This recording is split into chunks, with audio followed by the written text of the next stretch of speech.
몇 년 전 아는 작지만 아늑한 아파트로 이사하였다. 그곳은 도심에서 조금 떨어진 외곽에 위치해 있었지만 새로 짓는 건물이어서 상태도 좋고 가격도 괜찮았다. 무엇보다 발코니에서 보이는 숲속 경관은 보는 이의 마음을 편안하게 해주었다. 처음 며칠 동안은 모든 것이 완벽해 보였다. 그러나 이사한 지 일주일 정도 되었을 무렵 이상한 일이 시작되었다. 어느 밤 침대에 누워 잠들려는 순간 옆집에서 들려오는 아이의 웃음소리가 귓가에 스쳐 지나갔다.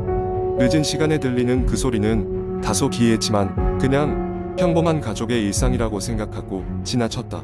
그러나 그때부터 거의 매일 밤 같은 시간에 아이의 웃음소리가 들리곤 했다. 그 웃음소리 뒤에는 어김없이 누군가 벽을 긁는 듯한 사각거림이 이어졌다.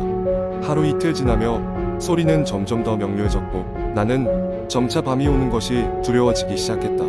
어느새 그 소리들은 집 안 여기저기서 들리는 듯했고 심지어 가끔은 내 방 안에서 같은 소리가 들리는 것만 같았다. 더 이상 소리의 근원을 찾을 수 없었고 밤마다 소리들 때문에 불면의 밤을 보내야만 했다. 결국 나는 옆집과 관리사무소에 문의했다. 그러나 옆집에는 몇 년 전부터 아무도 살지 않았다는 사실을 알게 되었다. 그런 정보를 들은 순간 싸늘한 오싹함이 등줄기를 타고 올라왔다. 현실감이 없는 소리였지만 나는 너무나도 분명하게 듣고 있었기 때문이다. 하루는 용기를 내어 소리의 정확한 출처를 조사하기로 마음먹었다. 밤이 되기를 기다린 후 나는 웃음소리가 가장 자주 들렸던 벽을 탐색하기 시작했다. 손전등을 비추며 벽의 여러 부분을 두드리고 만져보았다. 그러다 벽의 한 부분에서 부드럽지만 뭔가 비어있는 느낌을 받았다. 그때 손전등이 감지한 이상한 흔적들, 마치 손톱으로 긁어놓은 자국들이 보였다. 나는 겁에 질려 주춤거리며 물러나려 했지만 흥미롭게도 나무 바닥 일부가 흔들렸다. 무언가 숨겨진 공간이 있는 듯했다. 아니나 다를까 벽 쪽을 더 살펴보자 숨겨진 문 같은 것이 드러났다. 그 문을 겨우 열자 낡고 오래된 다락방 같은 곳으로 연결되는 계단이 나타났다. 계단을 조심스레 올라가서 내가 본 것은 오래된 장난감들이 방치된 작은 공간과 바닥에는 티끌 하나 없는 작은 유리구슬이 놓여 있었다. 그리고 그 순간 그동안 듣던 웃음소리가 내 바로 뒤에서 생생하게 들려왔다. 이내 나는 두려움에 사로잡혀 방에서 뛰쳐나와 밖으로 도망쳤다. 아파트를 떠난 이후로 그 소리는 나를 따라오지 않았다. 그러나 그 후로도 나는 가끔씩 누군가의 손길이 내 주변을 스치는 듯한 기이한 느낌을 받곤 했다. 그때마다 그 아파트에서의 불가사의한 밤들이 떠오른다. 관리사무소에 그 방에 대한 사연을 물어보려 했지만 나는 더 이상 그곳에 대한 진실과 마주할 용기가 없었다. 다만 그곳이 단순히 비어있는 곳이 아니었음을 짐작할 뿐이었다. 두 번째 이야기.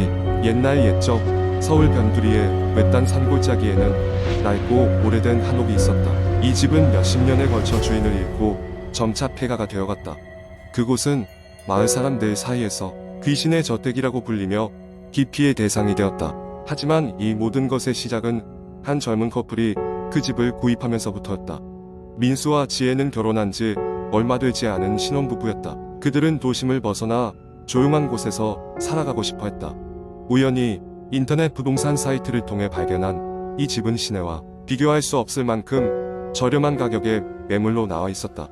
오래된 집이기는 했지만 매력적인 한옥의 모습에 반한 두 사람은 큰 고민 없이 그 집을 구입했다. 이사하는 날 설레는 마음으로 짐을 싸고 새로운 집으로 향했다.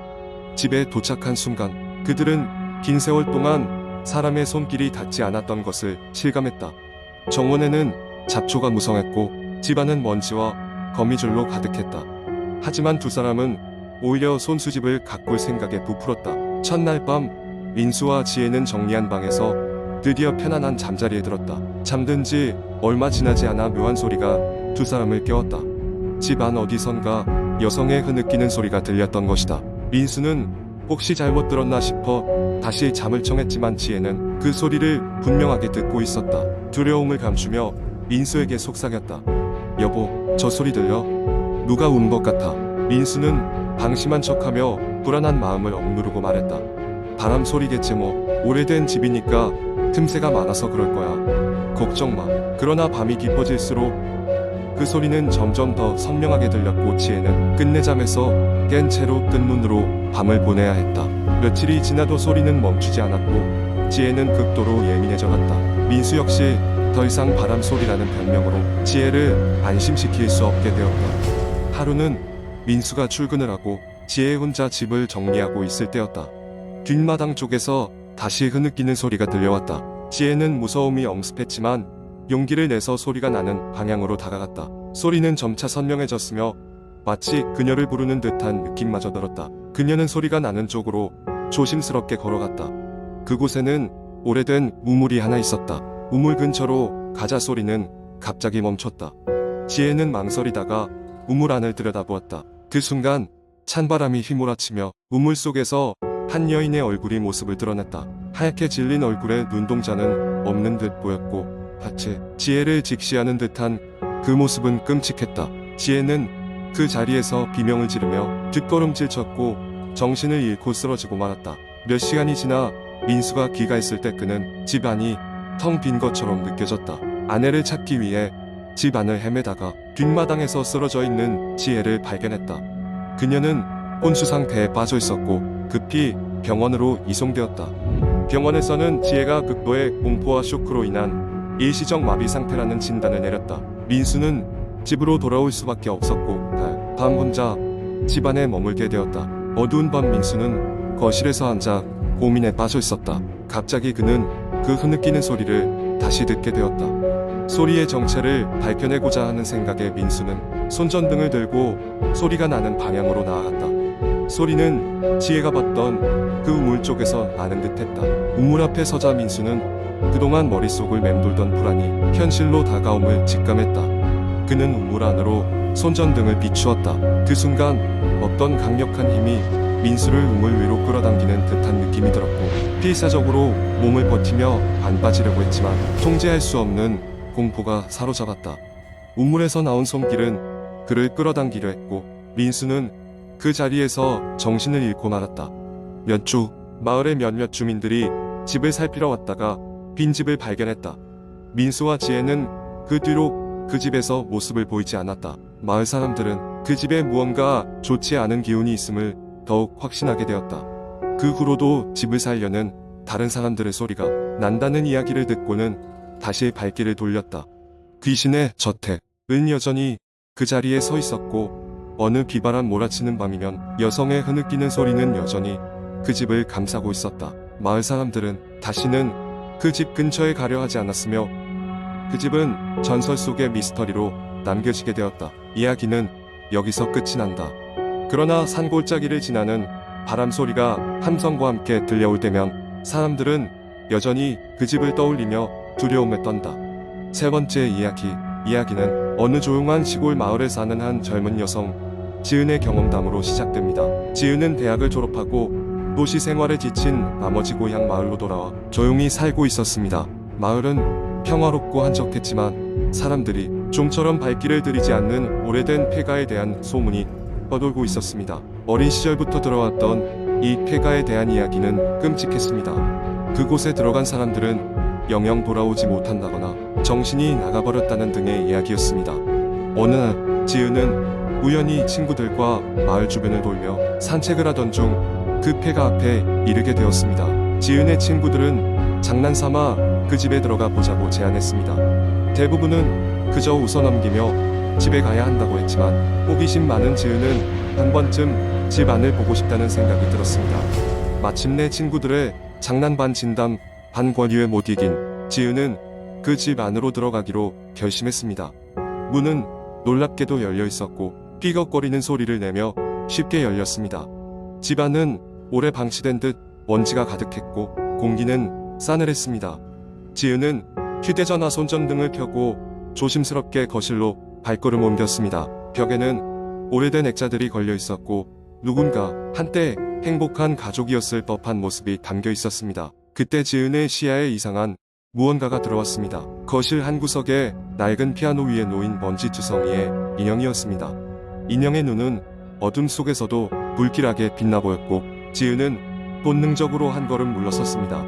그때 갑자기 거센 바람이 불어 문이 닫히며 황소리가 울렸습니다. 지은은 순간 놀라서 비명을 지르며 돌아섰고 문 쪽으로 달려가려 했으나 문은 단단히 잠겨버린 상태였습니다. 이상한 기운에 기가 눌린 듯 숨이 가빠진 지은은 떨리는 손으로 문손잡이를 잡아당겼지만 꼼짝도 하지 않았습니다. 그때 어디선가 흐느끼는 소리가 들려왔습니다. 지은은 그 소리가 현관 바로 위 2층에서 들려오는 것을 직감했습니다. 포기해야 한다는 생각과 확인해야 된다는 호기심이 치열하게 싸우던 중 지은은 결국 계단을 올라가 보기로 했습니다.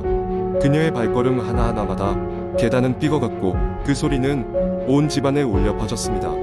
2층에 올라가자 소리는 점점 더 가까워졌습니다.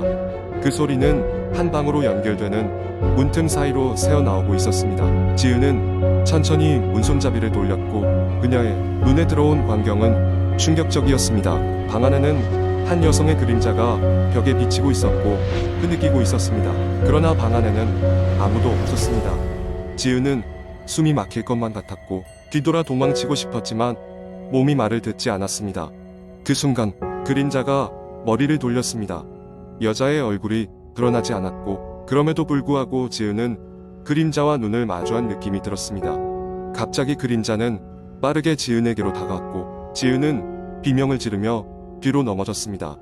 그녀는 손으로 무언가를 짚으려 했으나 손에 먼저 잡힌 것은 차가운 금속의 느낌이었습니다. 그것은 오래된 은색 펜던트 목걸이였습니다. 펜던트를 쥔 순간 지은의 머릿속에는 기묘한 영상이 지나갔습니다. 이 집에 살던 그 여인의 기억이었습니다. 그녀는 남편에게 버림받고 이 집안에 홀로 갇혀 있다가 결국 스스로 목숨을 끊었던 것입니다.